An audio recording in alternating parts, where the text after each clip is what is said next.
अऊज़ु बिल्लाहि मिनश्शैतानिर्रजीम बिस्मिल्लाहिर्रहमानिर्रहीम। आज इंशाअल्लाह हम तख्ती नंबर 3 नूरानी कायदा हरूफ मुक़त्तआत के मुतल्लिक़ पढ़ेंगे।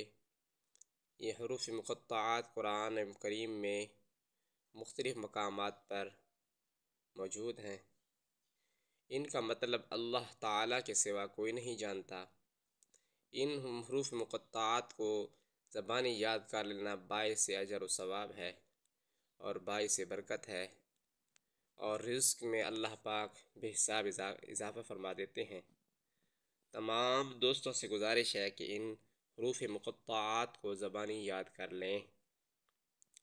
तो सबक की इब्तदा करते हैं। ये अलिफ़ है, इसके साथ लाम है, ऊपर मद है।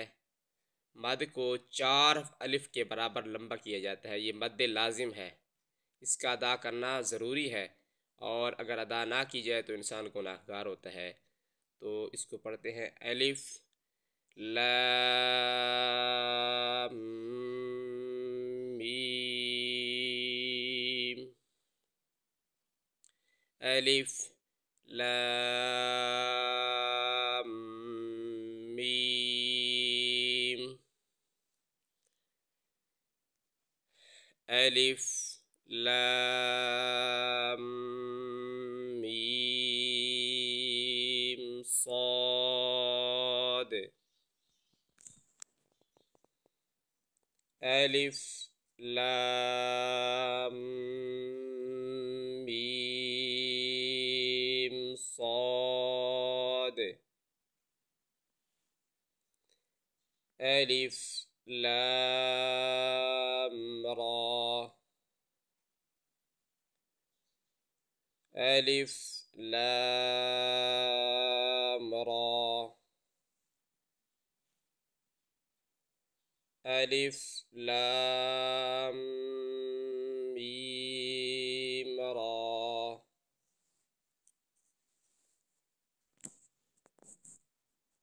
अलिफ लाम मीम रा।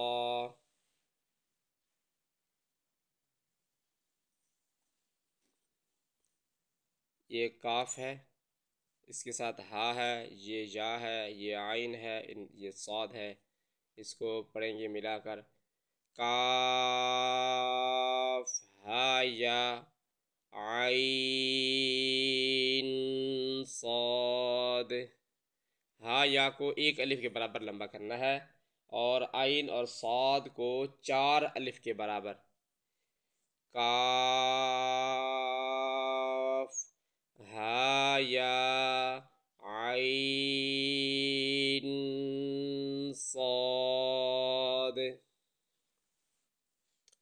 ताहा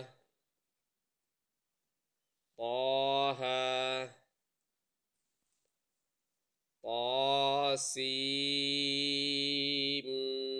मीम, तासीम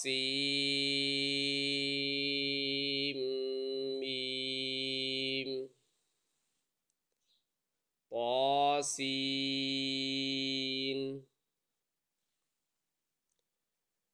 यासीन